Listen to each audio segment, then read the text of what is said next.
Recording. Greetings, folks. Welcome to the Transforming Assessment webinar series. This is the session for the 18th of November. Today's session is Defending Assessment Against E-Cheating, Design and Standards by Associate Professor Phil Dawson from Deakin University in Melbourne. So, Phil, would you like to begin, please? Great. Thank you so much for having me, Matthew. I am just so excited to come here to talk about this, to talk about a book as well. Thank you for letting me plug the book on here. I'm so psyched. And thanks also for persevering with me when I sent you the wrong slides. Now, can I just confirm that these are the correct slides? You can see some slides now. Yep, looks good to me. Yep, great. I'm All right. Most of them, but we'll find out soon enough. We will. Hopefully these are the correct ones. All right. So yeah, thanks so much everyone for coming along. Going to talk about defending assessment against e-cheating, design and standards. And it's to do with this new book, Defending Assessment Security in a Digital World. And in this talk, on one of the slides somewhere, there's a chance for you to win a free copy of the book, the ebook version. The publisher, Routledge, has provided one ebook copy to be given away at this launch. It'll go to whoever's the first person to post a specific link that I request while the slide with the title, Time to Give Out a Free Book, is being presented. And whoever wins it's going to need to message me through the system, because otherwise I won't know. If I say send me an email and I'll give it to you, I might get more than one email. So yeah, that'll be the way it'll work. It'll all be fine. And my decision will be final on who was the first to post the link. All right, let's get going. There are three main things to take from this presentation. The first one is that we need to balance two things: academic integrity, which you might be familiar with, and assessment security, which is a really big focus of the book. Assessment security and academic integrity are often thought of as separate, almost dichotomous things that we need to kind of either promote students' ability to do work themselves with integrity, or we can try and stop cheating. But if we try and do both, they don't work together, or do they? That's a big focus today. The second big focus is that assessment design can help, but it's not enough on its own. And we'll talk about things that might be able to work together to better address cheating. And finally, going to talk about some standards that we could set for assessment security. What might be good enough if we want to deal with cheating? What might be going too far? I'm going to really start with a bit of a let's be kind, we're in a pandemic message. We're going to be kind to each other, kind to ourselves, kind to our students. We can't achieve the sort of perfection with relation to cheating that we might want to anyway. Normally, this only becomes harder during a pandemic. So let's be really kind, and let's also be really pragmatic. And the final sort of preamble there is a disclaimer. I support assessment for learning and academic integrity. That's where I come from. I think cheating is a symptom of broader problems. So if you want to say, hey, Phil, this whole cheating thing is caused by neoliberalism, students as consumers, massification of higher education, or some other social problem, I'm on board with you. I agree with you. But for me, those are big, intractable things that I have very little influence over. I'll continue to fight the good fight against those, but I need to do some pragmatic, real-world things to address cheating now. So that's sort of where I'm sitting. And I think universities have a responsibility to try to prevent and detect cheating, that we need to do both of those things. In Australia, universities are legally required to do that. I receive research funding from educational technology companies such as Turnitin. I think academics should have to wear some sort of a shirt, like a sports player, that has all of their sponsors on it, so you know who's paying for whose research. So Turnitin have funded some of my research, but not the stuff I'm going to be talking about today. But just for full disclosure, and the last bit of disclosure, my mum helped me contract cheat in year 4. Had this poster I had to do, wasn't very good at doing posters. Later found out I have no mind's eye. I have a thing called aphantasia, which you can look up. It means I can't see a square or a duck or my children's faces. But yeah, I got my mum to do the work for me. I now know that was contract cheating. I shouldn't have done it, but I did. I think that's me clean now. So let's move on. All right, hacker stock photos are one of my favorite genres of art, and here's a good one. And I put it up there to talk about this big boogeyman of e-cheating. It's a big topic in the book, especially the first chapter, and the book defines e-cheating as cheating that uses or is enabled by digital technology. So let's go through some examples. We've got contract cheating being the outsourcing of assessed work, whether for money or for free or for favors or whatever. It's more and more prevalent. Depending on which figures you look at, it might be 2%, 3%, 6%, or 16% prevalent in terms of the number of students who admit to having contract cheated at some stage. Meta-analysis, so looking at lots of studies and pulling them together, puts it at about 15, 16% since 2014 in terms of how many students say they've got someone else to do their work for them. So, a problem. Contract cheating is an e-cheating method that's been enabled by digital technology. It's always existed. People have been getting other people to do their work for them since the dawn of time, but it has become a lot easier through digital technology, and there are these companies out there that will prey on students. E-cheating includes the use of specialist cheating technologies. Here are a few. We've got a cheating calculator. The proprietor of this cheating calculator lives less than 5 kilometres from my home, according to the Australian Business Register, which will be really interesting because I'm not a lawyer or anything, but at the moment Australia has laws around selling products or services that help students cheat. It'd be really interesting if action is taken on that. We've got photomath, not a cheating tool, something that's, you know, a useful tool to solve maths problems, but can be used for cheating. Take a photo of your maths homework, it'll do it for you. And on the right, something that's very blatantly a cheating device, Minorian Pro. Very expensive. I believe it's about $600 for an earpiece you wear in an exam and sort of hooks into other devices to let you have a phone call or whatever. So e-cheating includes this sort of stuff as well. It includes hacking and cheating in online exams. If you followed my work for a bit, you'll know that that was actually my entry into academic integrity work. Here I've got a screen grab of Riley Chase's blog, where he has demonstrated running one of the remote proctored exam platforms in a virtual machine and side by side running a chat screen sharing platform. So hacking or cheating or trying to break the restrictions is another way to e-cheat.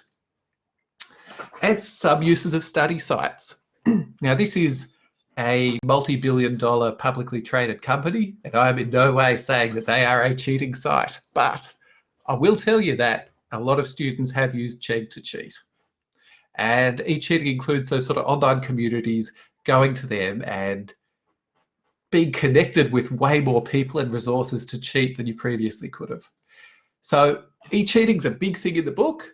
This is a little intro into e-cheating before we get on to the rest of it. I want to put to you that e-cheating is different to some of the stuff that's come before in some ways, and we do need to think about it. E-cheating doesn't require cleverness or hard work on the part of students. Often when I talk about cheating, people say, oh, if only students put the same effort into their work as they do into their cheating. Well, no, cheating doesn't require effort. It's a bit of a furphy to think that people who cheat are these creative geniuses who have found their way to overcome the system. It's just a Google search away. E-cheating can be packaged up and shared freely. You can download it. You can run it. It's not just a thing you've got to create yourself. It can be bought with a credit card. It can be anonymous.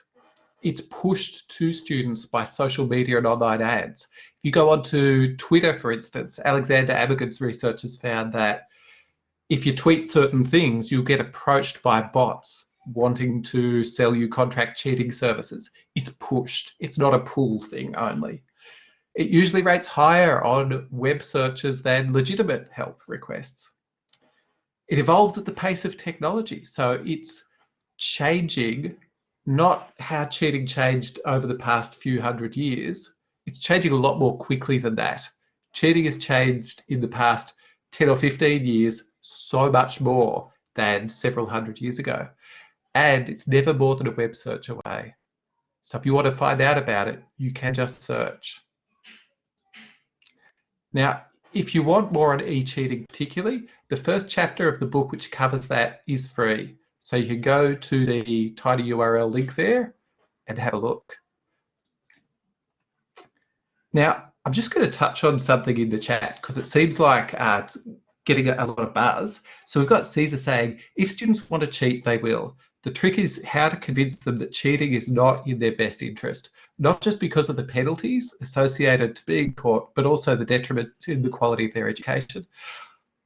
I think you're going to find through this talk that I'm of a hopefully compatible, but also complementary view. Because I think we need to balance academic integrity, which is what you're talking about there, the positive, proactive mission, as well as promoting assessment security. Now, when I say those things, I'm viewing academic integrity as the positive, educative, and values-based mission that we need to do. Assessment security, on the other hand, is adversarial, punitive, actually trying to find cases of cheating, and even punitive is probably too strong a word. Rather than punishing, when we deal with cheating, we seek to deny people credit for work that they haven't done. That's not exactly punishment. That's just, you didn't do the work, we won't sign off that you have done the work. And assessment security is also evidence-based. It's seeking to understand, do we have evidence around the effectiveness of different approaches to dealing with cheating, rather than kind of just trusting that. Now, these two things are in tension. They're not a dichotomy. You could caricature them as these polar opposites. At the top here, we've got something from the International Day of Action Against Contract Cheating. That's taking the say no to contract cheating approach. Yes, we should get students to say no, but I think there's a more sophisticated message that we need to take to them, which includes, the dangers of being involved in cheating, the benefits of doing the work yourself, those sorts of things. On the bottom right, we've got a sort of terrible situation of being stripped naked during an exam so that you wouldn't cheat. These are some sort of extreme caricatures of academic integrity and assessment security. I don't think we're dealing with polar opposites. I think we're dealing with two things that can work together. If you're not aware of the International Centre for Academic Integrity, I really encourage you to check out their site. They view academic integrity as values-based, that there are these fundamental values of honesty, trust, fairness, respect, responsibility, and courage that underpin academic integrity. And these are valuable things to cultivate in students. They're valuable partly for our conversation today around cheating. They're also valuable because they are good values in themselves. We know that, for instance, medical students who have academic integrity breaches go on to have more professional integrity breaches. So the development of academic integrity and the cultivation of that for life is a valuable thing. On the other side, we've got assessment security, which is measures taken to harden assessment against attempts to cheat. And this includes approaches to detect and evidence attempts to cheat, as well as measures taken to make cheating more difficult. And that's the other side. So we've got two things that we need to do to address cheating. On the one side, we've got a trusting, educative, and proactive mission. And on the other side, we've got a mission focused on detecting, punishing, or just not awarding credit where credit's not due, and being either proactive in trying to address cheating before it happens, or being reactive in terms of finding situations where it has happened and dealing with that. We've got a crime prevention type approach in academic integrity, and we've got a policing or surveillance type approach. Now, it's a balance, it's not a dichotomy. I really worry about the reductive or polarizing nature of the debate in this space sometimes, where people view it as if we just trust students or cultivate academic integrity, it will solve the problem. Or if we just surveil and monitor the hell out of students, then they can't cheat. Those are not going to work. We need a balance. We don't need a dichotomy. All right. So that was the balancing academic integrity and assessment security. Now I'm going to talk about what can we do. So I'm going to put to you now that assessment design helps, but on its own, it is not enough. So people trying to address cheating sometimes do some crazy drastic things.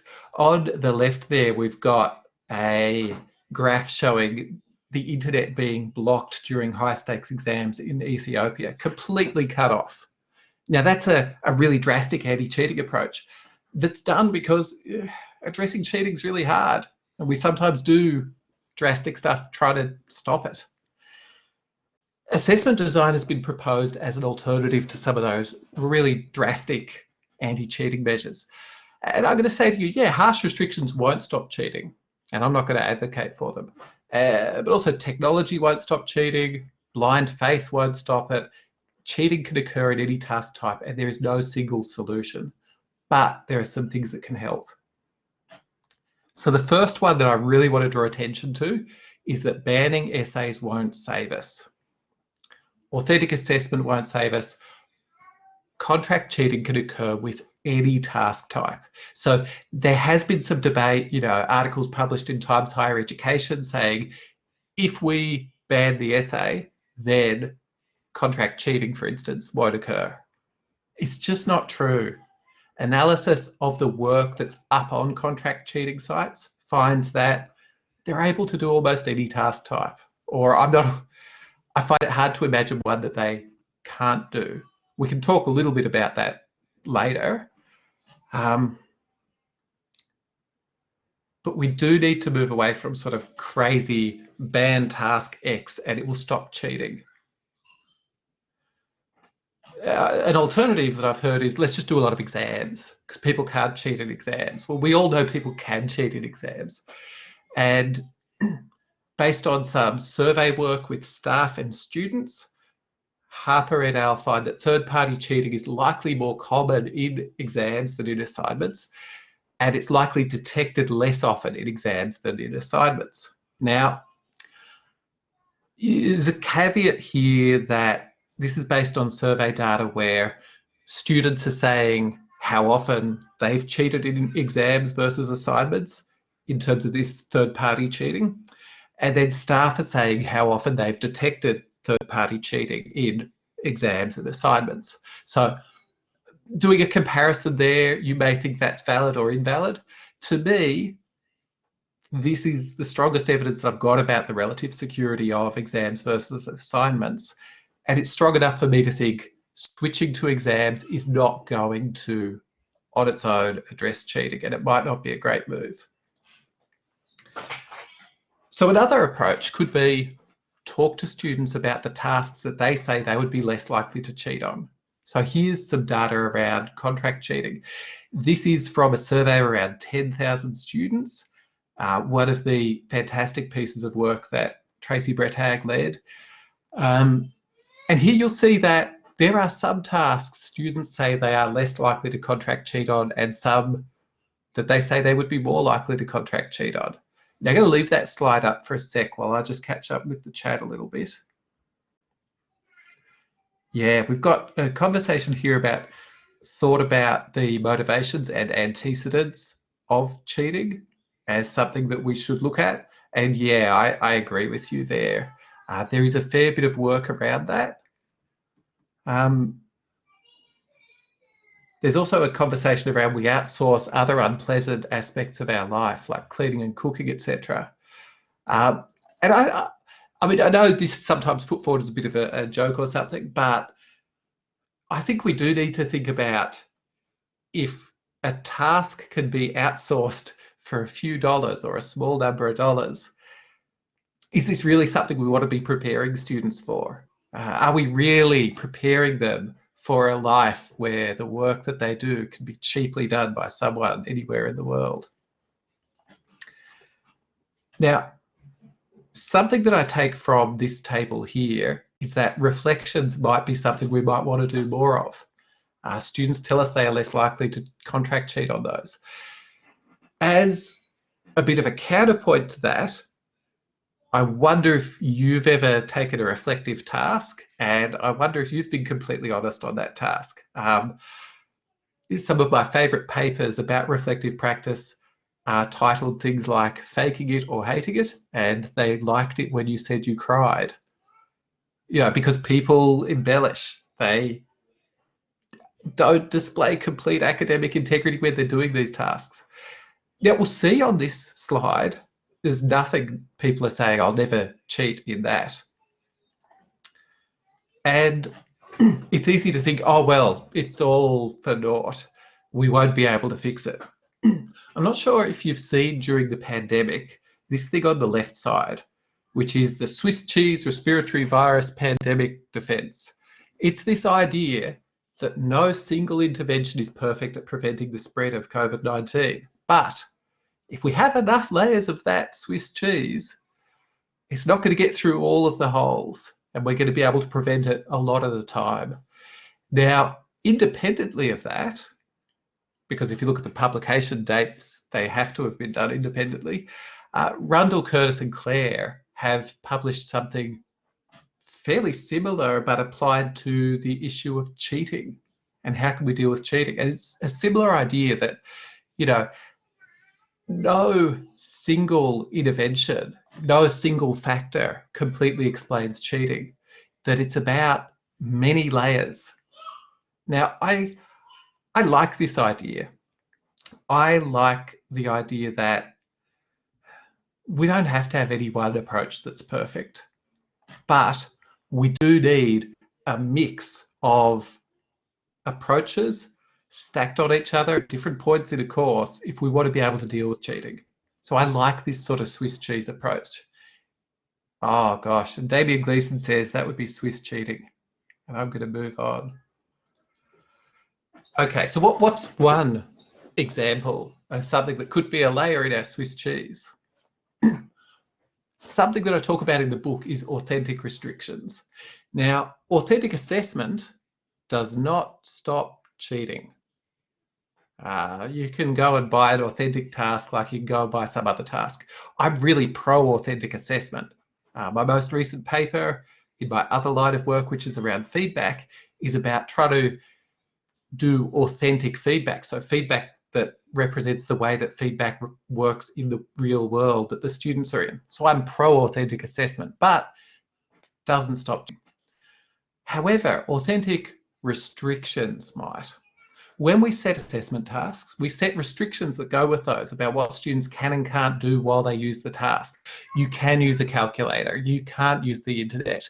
This test is open book. This test is closed book. Those are examples of restrictions. Every time we set a restriction, we need to enforce that restriction, or else it's invalid, because some students are undertaking the task with the restriction and some are undertaking it without. That means our assessment judgments there are no longer valid judgments. The more restrictions we have, the more restrictions we have to enforce. I'm going to put to you, we should think about authentic restrictions. Allow students to use the tools, collaboration, information that someone doing the task in the real world of their discipline or profession would do.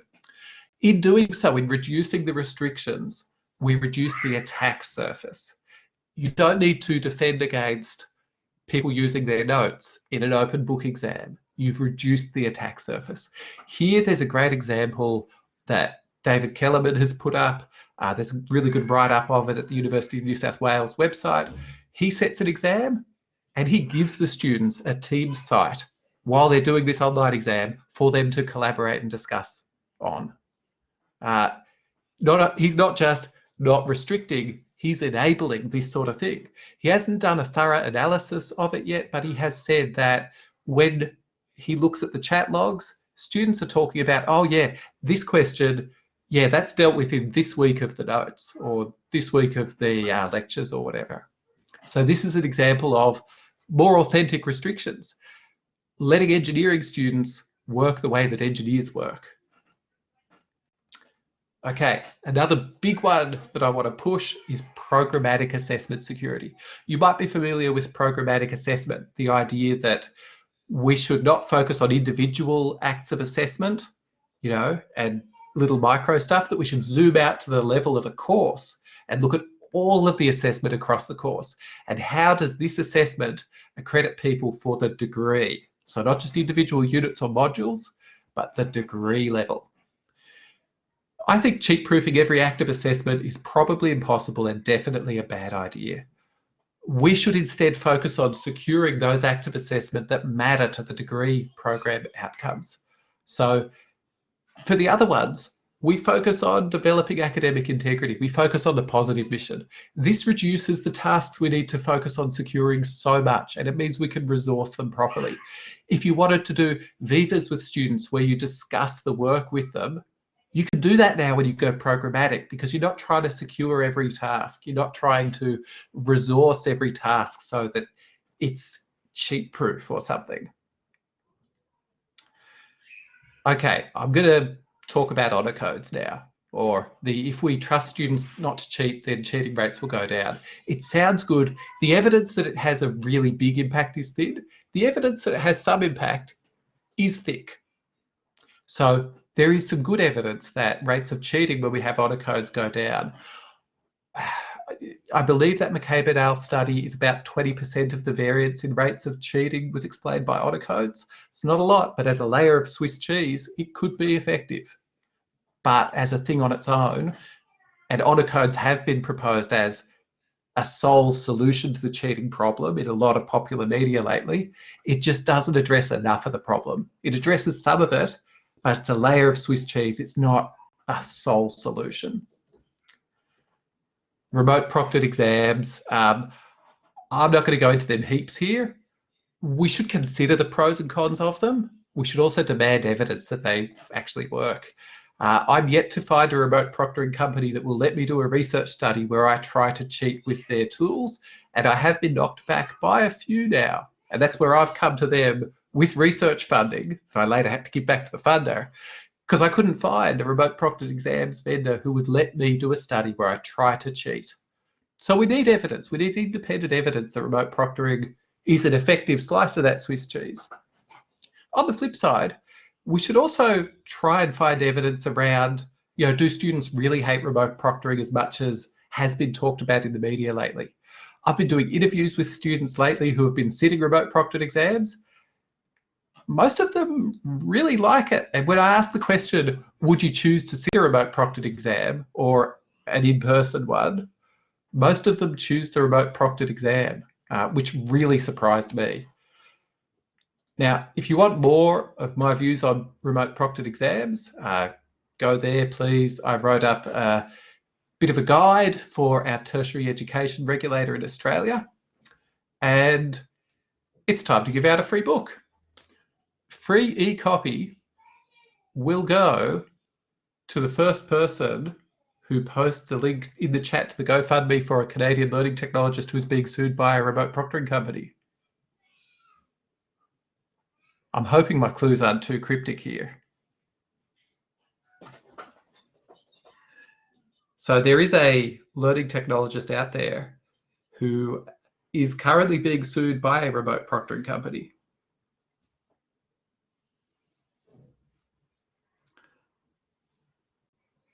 That's not a link direct to the GoFundMe. All right, we have a link.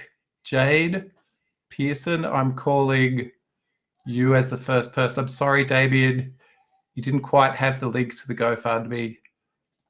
That I'm checking. Yeah, so this is the link to Ian Linkletter's GoFundMe. So I don't have time to dwell on this right now, but I encourage you to go and have a look at that because I think it's important that we keep up with, you know, the meta stuff that sits around all of these tools. And also consider donating. Another approach I'm going to push a bit is random audit. If we try and cheat-proof every single active assessment, it's probably impossible. It's definitely a bad idea. We should consider not going for every student in every task to try and cheat-proof or investigate, but maybe randomly audit some students some of the time. Okay, so that would take the form of rolling the dice, picking a student off the list, grabbing a task, and actually getting someone to do a little bit of investigatory work on that task to see, you know, is it likely that there's some different types of cheating in this? Doing that for just some random ones rather than for everyone all the time, rather than passing everyone through this sort of suspicionless surveillance machine.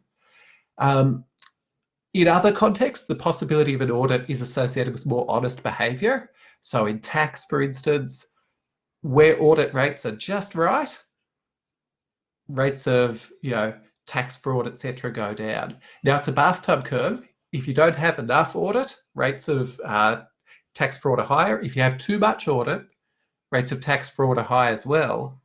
The argument being in that literature that people think, oh, well, if audit is so high, if everyone's getting audited almost, then maybe everyone's doing tax fraud and maybe I should do it too.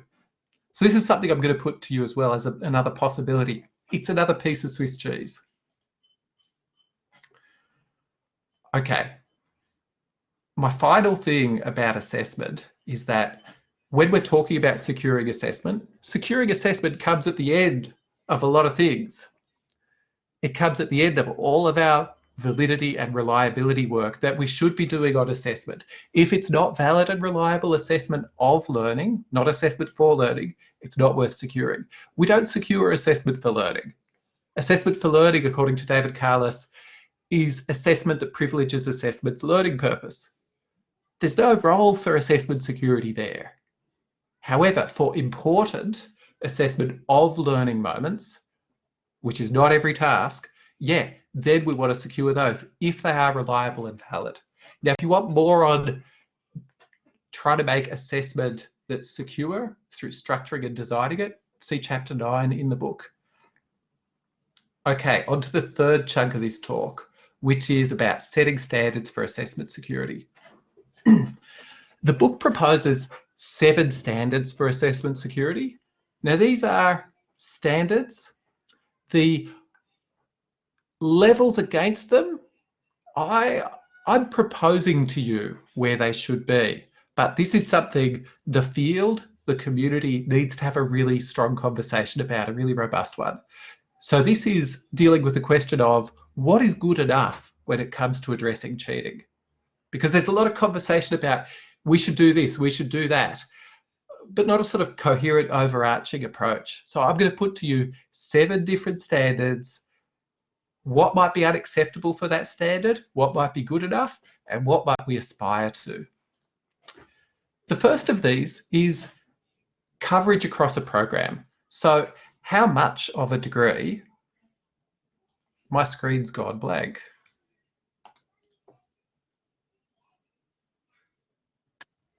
Hi, Phil. Are you there? Have you still got me? Yes, I can see you and I can see the slides. Can you? Okay, I'm sorry. My screen went entirely blank then and I was terrified. It's all good now. Back? Okay, Yeah, okay. Yeah, all good. Okay. So talking coverage across a program, this links to the programmatic assessment idea that I mentioned before. We're going to think how much of a degree should be secured. It's unacceptable to just secure everything. You know, we are going to secure every task we're going to try and stop cheating in. It's unacceptable to secure nothing because really we do need to ensure that the students we graduate can do the things we say they can do. That's why we do assessment security. It's unacceptable to do this in a haphazard way. We're just going to kind of choose on the fly as we go, whatever feels right. Now, what I think should be the, it's okay, is securing the major task in each unit or module. This is commonplace. You know, when you have a final exam at the end of every unit or module that, you know, you've made some attempts to secure it, having an exam hall or whatever, that is a way to deal with coverage across a degree program. But I think we can do better because that's too many tasks secured. The best practice here is programmatic, which is what I was talking about before. In a programmatic view, there's probably only a few, there might be half a dozen tasks that you really try hard to secure in a degree. Okay, so Phil's not suggesting let's have an exam at the end of everything, or let's run every piece of work through some stylometrics tools or whatever. Phil's suggesting we probably need far fewer high stakes, high security moments of assessment. Authentication is the next standard. So how do we ensure the student is who they say they are? How do we ensure who's done the work is who is being claimed to have done the work? It's unacceptable to not attempt this for the tasks we are securing. So for that, say, half dozen tasks across a degree, or however it is that you've chosen to, choose which the high stakes ones are, which the high security ones are, you've got to do something about authentication. The minimum is to use photo ID or something else like stylometrics or biometrics or whatever. These often just establish who the person is right now. We want to be sure that, if I ask you to show your photo ID when you hand your essay into me, that doesn't authenticate who did the work. That authenticates who you are. Stylometrics could, to an extent, do that. So there I'm talking about products such as Turnitin's authorship product, which compares a student's current submission to their previous submissions in terms of the writing style. So that's one way that you might try and determine who's done the work. There are other products in that space too. However, I really want us to aspire to dialogue about the work as our gold standard here, to actually having a conversation with someone that we are sure is the student about the work. This isn't new. Back when I used to teach computer science more than a decade ago, we used to sit down with students and they would explain their work to us, and we would ask them questions about their work as they went. And it was very clear if the student had done the work or not. Dialogue is what I think we should aspire to around authentication with those other things. Next is control of circumstances. So how can we be sure the task was done in the circumstances we designed it for? This has to do with restrictions that we were talking about before. When restrictions are breached, tasks no longer valid. It's unacceptable to not control circumstances for the tasks we're securing. Now, how this works for different tasks is going to be different. Some are going to require some sort of combination of proctoring or lockdown or text matching. I'd like us to take this to the next level where we try, not just say text matching, but looking at non-text sources, doing semantic matching, looking for things like plagiarism, etc., in non-text assignments. There are some great examples of that. If we go back to computer science, there's some great tools that look at plagiarism of code, for instance. But often for this sort of thing, we focus a lot on text matching. So that's control of circumstances. Difficulty to cheat metrics. I think we need to try to find out how hard our tasks that we want to secure are to cheat in. It's unacceptable to just assume that they're hard without any evidence. And a lot of the debate in this space happens without a lot of evidence. I've built this task and, no one could cheat in it. Well, have you let people try to cheat in it? Have you tried to cheat in it? Because at a minimum, educators should complete the tasks they set for students. And this is good practice anyway. But as part of it, they should consider how to cheat. And as an aspiration, we should get specialists to audit tasks for how difficult they are to cheat. These specialists do exist at a lot of universities, academic integrity specialists. We should talk to them. We should run our tasks by them and say, am I missing some gaping hole here? Detection accuracy. We need to know if our approaches to detecting cheating work. It's unacceptable to assume that we're detecting the cheating that's there.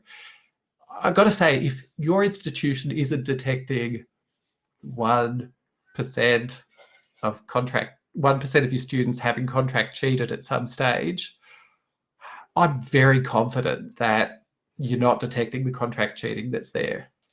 I'm pretty confident if you're not detecting a few more percent higher that you're not getting all of it. If you only ever see a few cases of contract cheating a year, you're really dealing with a detection accuracy problem. At a minimum, we should be going to the literature to see about detection approaches. If you want, I've published some papers on that around detecting contract cheating. The cheapest intervention we've done is ask our markers, people that mark the assignments, to spot contract cheating. We've found that in our experimental studies, about 60% of the time, our markers can tell us when they're looking at a contract cheating assignment. So there are some interventions that we can do. The research is there. As an aspiration, we should validate that the detection approaches actually work. So in our local contexts, we should try and do detection studies to see if we're actually seeing the cheating that's there. Detection's one thing, getting a hunch that cheating's happened could be a correct hunch, but proof, we need to be able to prove these cases of cheating. It's unacceptable for us to sort of not keep records on the cases that are proven or to only rarely prove cases. In some contexts, people get really frustrated because they bring cases of cheating forward and they're never proven to be cheating, even though everyone in the room knows it was cheating. The institution's not willing to make that courageous step. There are issues around burden of proof there that are hard, beyond reasonable doubt versus on the balance of probabilities, those sorts of things. At a minimum, we need to keep records about proof rates, and proven cases should be, sadly, common. And again, I'll point to that sort of 1% figure. And as an aspiration, we should externally audit and benchmark our proof rates. So the business degree at this university and the business degree at that university should have benchmarking around cheating, detection, and proof. And the final metric or standard that I want to put to you is around prevalence. We need to know the approximate rates of undetected, detected, and proven cheating rates in a cohort. It's unacceptable to not attempt to compare the rates of proven cases with expected rates. And at a minimum, the rates of those proven cases should be benchmarked against the prevalence data from other programs. But as an aspiration, we should go to the research. Let's see what the research says about prevalence. I think we're in for some scares. If we take this seriously, we're going to get much larger case numbers than we have previously. And we may want to think about how we're going to deal with thousands of cases of cheating in a context where we previously only had tens that we knew about. But to just cast a blind eye doesn't meet the sort of standards that I've put forward here. So these standards are, here's an attempt, they're a start of a conversation that I'd really love to have with you. This is a screen grab from in the book. These slides will be distributed, so don't worry, you have to manually transcribe stuff. But the book kind of puts forward some, but as a sector, we need to have that conversation. So look, I've talked now for almost 45 minutes. I'm really hoping I've convinced you of three things. That we need to balance academic integrity, the positive, proactive, educative mission, and assessment security, that more hard-nosed adversarial mission, that we need to do both. We can't just do one or the other. That assessment design helps, but it's not enough. That we've got that Swiss cheese model, that we've got to try a lot of different layers in there and hopefully arrange those in a programmatic way across a whole degree. And that we need to set standards for assessment security. You might not like my standards, and I'm totally okay with that. But we do need some standards, because I feel like at the moment in this space, there's no consistency and there's no common understanding of what's good enough. So I think that makes the book launched. I think that is the launch. Thank you so much for launching with me.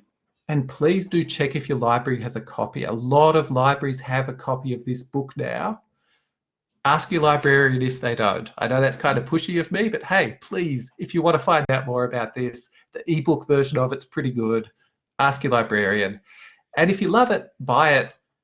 And regardless of how you feel, if you've read it, please do leave a review, because both Amazon type reviews and journal reviews really help people understand if this sort of book is something that's going to be useful for them.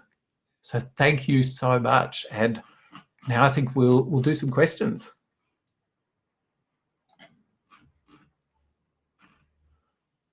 All right. So I'm being very haphazard here in how I'm dealing with the questions. I can see Caesar's got something here, which is something that would be interesting is to research the long-term consequences of cheating. Maybe we do not need to worry about it. If students cheat, the joke is on them.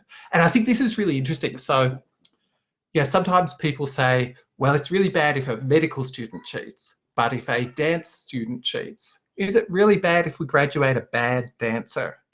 And that's a conversation those disciplines would need to have. And I wouldn't want to talk down to, the performing arts and say, oh, it doesn't matter if they're incompetent, because I'm guessing probably to them it does. But yeah, I mean, the joke is on people who do cheat because they end up incompetent, but that creates public safety problems. It also creates equity, fairness problems as well. Oh, yes. There's I'm glad the title of the book is misleading. Defending is a very fortunate starting point, as you have shown. Yeah, look, I'm trying to sucker people in. I'm trying to get people who the defending might really appeal to, because a lot of the rhetoric in this space when I pitched the book was about defense, and it's a more nuanced problem. So thank you.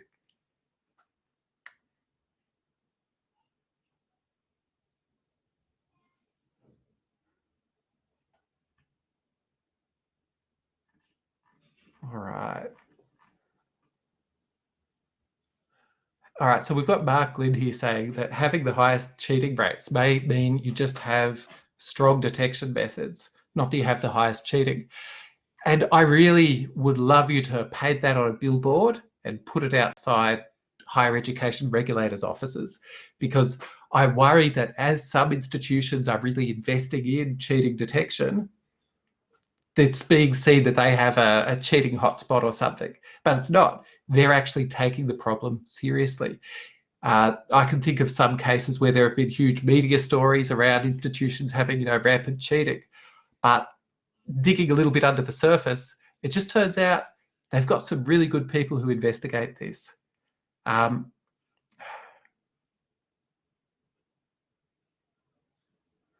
All right, there's a comment here. These seem to be education system level interventions rather than earnest individual actions. I think that's fair. I do think there's some stuff that I talked about which was, assessment task design that any of us who design assessments can do, but that on its own won't solve the problem. We do need people like education designers, teaching and learning leaders, policy people, working to change some of those broader things. So we do need, for instance, the programmatic assessment idea, that idea that we don't secure every task. Not all of us have the ability to influence that. But if you can get into those degree planning conversations and say, hey, what are our key moments of assessment that we really need to secure? That can support that sort of larger system level intervention.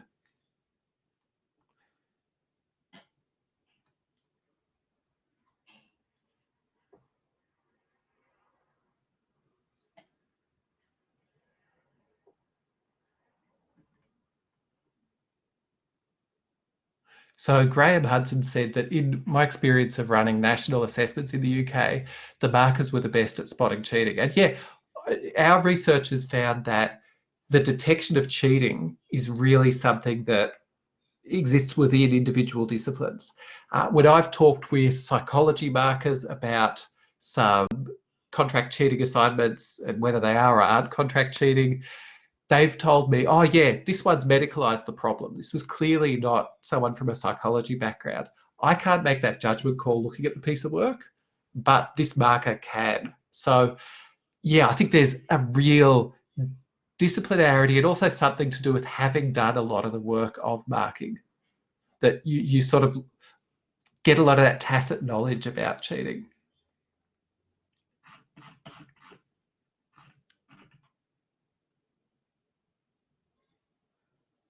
All right, so Lorene has said, how valuable is central, as in central to the course or school or whatever, level process for individuals bubbling along or just hiding heads in the sand? So yeah, we do need some institution level processes that deal with these problems that are really robust, that are really well resourced. It's not okay for us to have the process, but there's not enough people staffing the process that deals with the cheating problem. We need people who are resourced to do the investigatory work as well, because it's expert work to investigate some of this cheating stuff.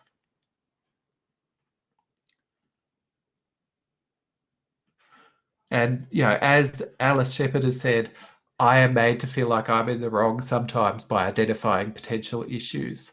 And yeah, I'm with you there. Sometimes there is, in some contexts, fortunately not in my context, the shoot the messenger approach. If you find a cheating hotspot, it's your problem, or it's your problem to deal with. You found it, now you've got all this work on your plate.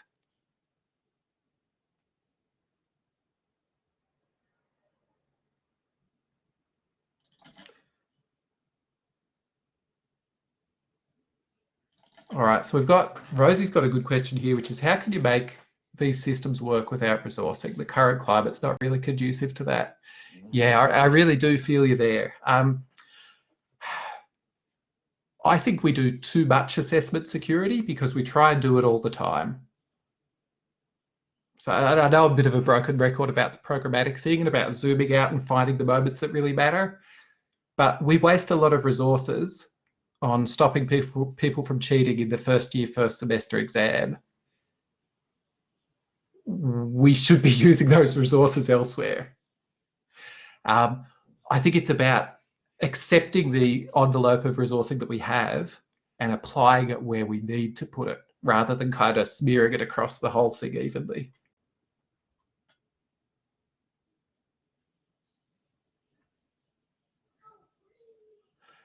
Yeah, I like Chad's question here, Chad Gladovich. As technology changes rapidly, e-cheating companies usually adapt quickly and educational institutions are usually lagging. How to help educational institutions be ahead of the game? Again, I think we do need to have an amount of specialist people involved who are trying to keep up on this. There's a little bit of, going to certain sites where this stuff is discussed. If you want to find out about contract cheating, you might go to Essay Scam, which is sort of an industry forum for contract cheating writers. If you want to find out about exam hacking, you might go to some of the sites where that's talked about. Multiplayer game hacking is one that I've gone to a few times to see, how are people talking about hacking assessment security technologies. But I don't think it's something everyone can do, and I don't think it's something everyone is equipped to do. But there needs to be sort of a set of people trying to stay one step ahead of the game and informing people, hopefully through, series like Transforming Assessment. Okay, so Catherine has said, but Phil, where I work, the first time a student's reported, they get a slap on the wrist / educative action. So you do need to report them early for a more serious intervention.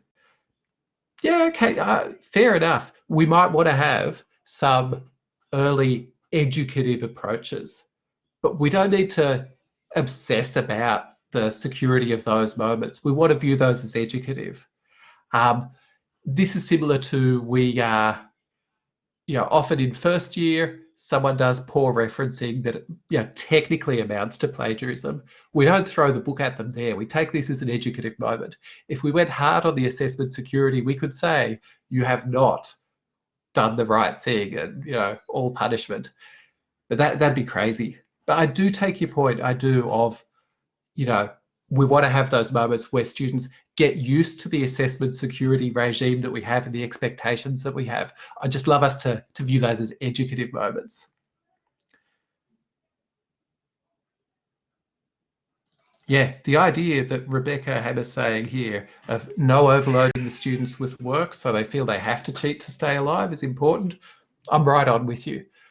We've gone in this weird direction with assessment where we kind of think, we're going to measure assessment in terms of how much work it is for students to do and or how much work it is for us to mark, rather than what's the minimum that I need to see to be able to know if this person has met the outcome that I'm assessing. That's the question that we want to deal with. How can I get a really good understanding of if they can do the thing? Not how can I see if they've done enough work? But yeah, and I worry that because we set these epic tasks, yeah, it does become too much.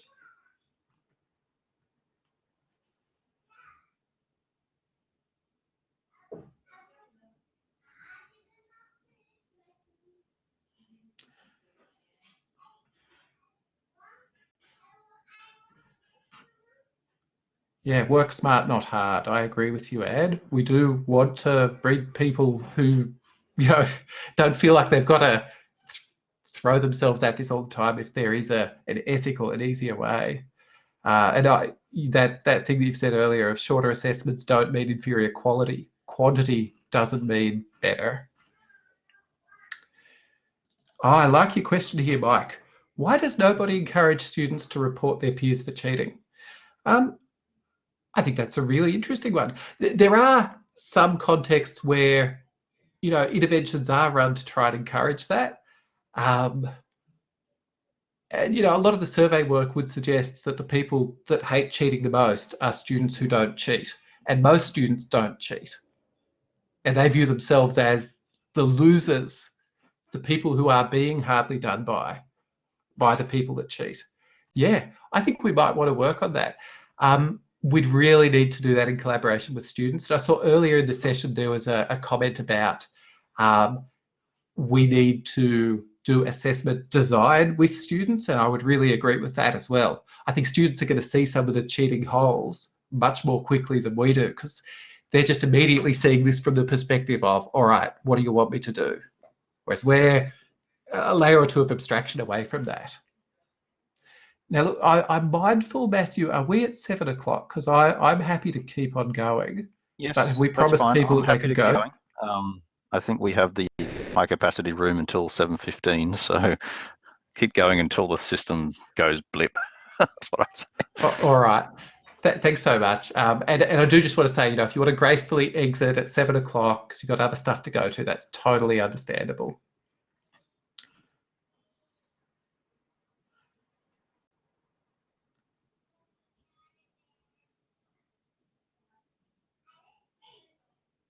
Yeah, so there's a thing of that Deb has said, I think cheating may be a solitary exercise and other students might not know to inform on them. Yeah, I think there's an amount of cheating that is solitary. We do know that there are sometimes these sort of contagion hotspots where someone's cheating and then other people hear about it and it sort of grows out. We'd hopefully be able to deal with those, but I think the sort of the lone person or the person whose cheating is enabled by friends and family outside of the university, yeah, we might not hear from them.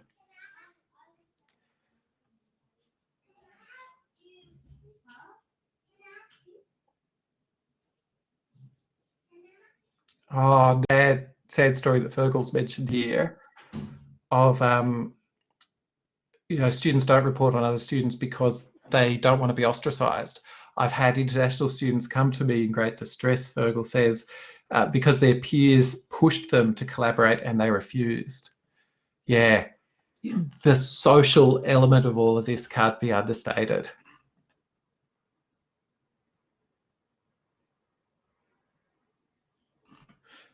So I don't know the context of Mimi's one about Grammarly, but there's an interesting thing here of using Grammarly to proofread essays and not being enrolled in a grammar class. So is that okay or not? And I would really say that yeah, it's okay, but we need to be much more clear with students about which tools, which sort of cognitive offloads are acceptable and which ones are not. We award people degrees, we say they've met particular outcomes, but we never say what tools they had access to. If you imagine a pilot flying an aeroplane, we want the pilot who can do it with the instruments and we want the pilot who can do it without the instruments. And we accredit pilots only when they can do both of those things because we want them to deal with the catastrophe. Grammarly, I guess, is the sort of the instruments for our writing. Yeah, I just think we need to be clear about what's okay and what's not okay.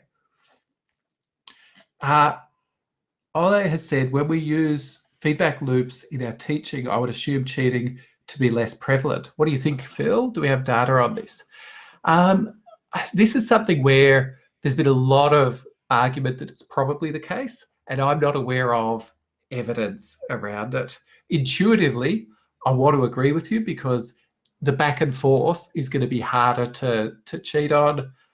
I just don't know. There's in the book I talk a little bit about this and say that there's a bit of a danger when we try and get feedback processes to also do our assessment security, that we might sort of tarnish those feedback processes if we're always trying to suss out through the feedback if the person's done the work themselves. But yeah, I'm inclined to agree that it could work. All right, so we've got a comment here from Divya about taking on the programmatic approach that I suggest. Do I reckon that the assessment tasks should scaffold on the learnings from past units and semesters? I reckon application-based Viva tasks in final semesters might be able to reflect on their holistic take of the course. That sounds fantastic. And I'm aware that in some contexts, there are sort of final Vivas at the end of courses, the end of degree programs, that really try and do that say, is this person graduate worthy?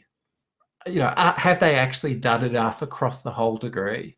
And yeah, I think that could be really effective at trying to ascertain that competence. I think it could, you know, what I've talked about is a lot to put onto one task. We want multiple instances of this sort of thing. But yeah, I like the idea of scaffolding cumulative sort of tasks.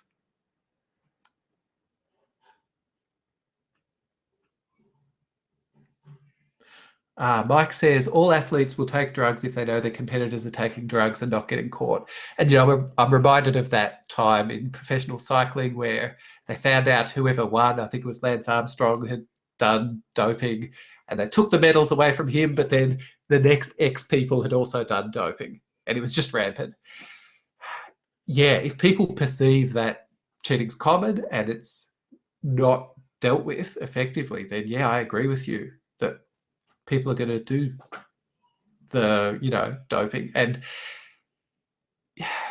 I think we potentially could look to how that sort of anti-doping is dealt with in sports, but I sort of worry that that's very elite, very final, sort of one shot. And also, we don't have the smoking gun of a drug test. But yeah, I think it's a really interesting comparison to think about.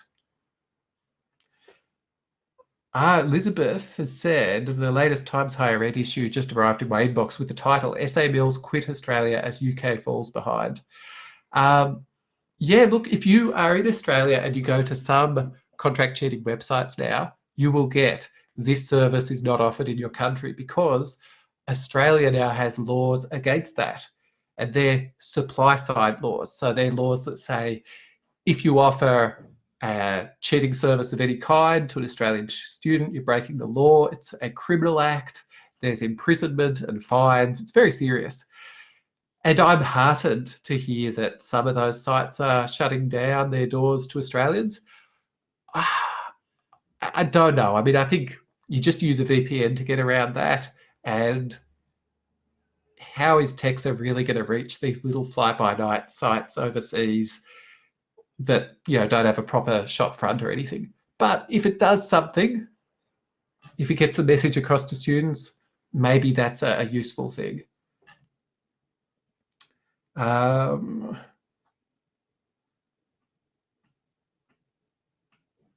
Case studies of programmatic assessment have been asked for. If someone could put a link in the chat to perhaps Case van der Vluten's website, he's got some good stuff about sort of what programmatic assessment is, how it's done. It's done really well in medical education. That's probably the site that it tends to happen the most. If you're at an institution that has a medical program, they're probably the people to go and talk to about programmatic assessment.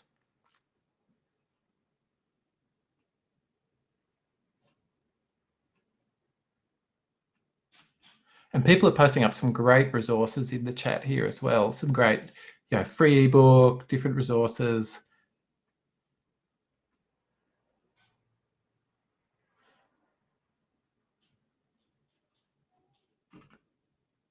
So there's There's a comment here from Victoria that it's interesting about Vivas, as a lot of institutions are moving away from Vivas for undergrads at final program level, as it can be more of a test of how you cope under pressure rather than what your knowledge is.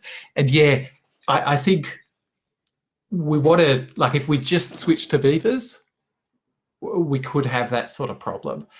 I would say that most assessment tasks carry with them a degree of does the assessment task really assess the thing, or does the assessment task assess sort of criteria compliance or ability to do this genre? But yeah, we don't want to shift rapidly to any one genre.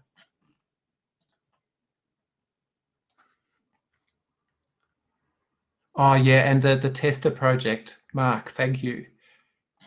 That is a really good one for programmatic assessment in the UK.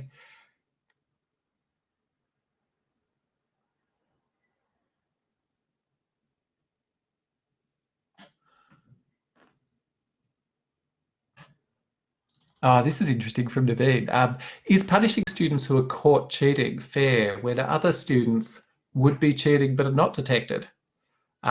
What an interesting question. I think that, yeah, we are unfair to the students who do get caught cheating if it's not, you know, done in a programmatic, systematic sort of way. Yeah. I sort of worry, though, that if this leads us to inaction, or if it's used as an argument against doing any punishment or detection approaches, we're kind of throwing it all away. I'm worried about that. But yeah, very interesting philosophical question. Okay, Jenny says, say you were writing guidance on how to design assessment to promote or secure academic integrity. Would it be hopelessly unbalanced to not cover designing assessment whereby academic malpractice is more detectable, or legit to focus on prevention? Yeah, I think you might want to do that. And I like that you've said more detectable there, because obviously nothing is absolutely undetectable. Sorry, there's no task that we can design which will make cheating completely detectable all of the time.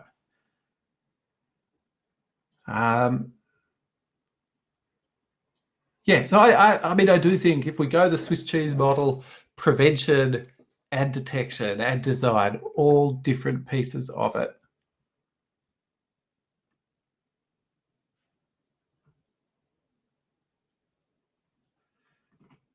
Now, while I have you all on here, could I make sure that the person who won the book giveaway has sent me a private message and knows how to do that? And if they don't know how to do that, could you please post in the chat to let me know that you don't know how to do that?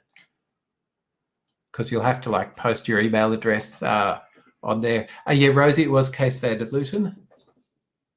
All right, so there's a question on drug taking by students to enhance performance. Yeah, it's interesting. So we published a paper recently about study drug use. And in that study, was actually led by a drugs in sport researcher. That's Matt Dunn. He spoke with a bunch of people around how they conceptualized study drug use. And interestingly to me, it wasn't really thought of as an academic integrity problem. It was thought of as a health problem. So the health thing was most prominent. It appears in the study drug space that good old caffeine is still the #1 study drug used.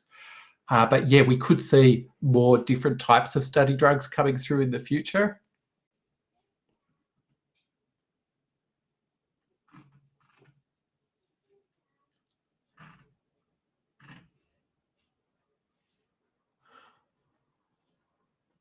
All about grades, yeah. So Naveen, I agree with you. You believe it's all about grades. Last semester, we used pass-fail at my uni, and the issue of cheating was very limited. Yeah, grades have a lot to answer for, don't they? I would love us to move towards a focus on have people met the outcomes and having that be our deep thing that we think about and try and work on, rather than, you know, is this a 58 or a 57? Because that's what David Boud would call, spurious detail. We really need to focus on, have they met the outcome? Can they do the thing we're going to say that they can do? Look, I'm aware that we are now a couple of minutes away from losing the room, so I might hand back over to Matthew. If you want to keep up any of this conversation, you can find me on Twitter and just tweet stuff at me. I'd love to chat with you. Thanks, Phil. Sounds like a good segue to exit. Continue the discussion on Twitter. Thanks very much all for coming. Remember, we have a session tomorrow as well on rethinking or redesigning, reimagining an assessment. If you have not already registered.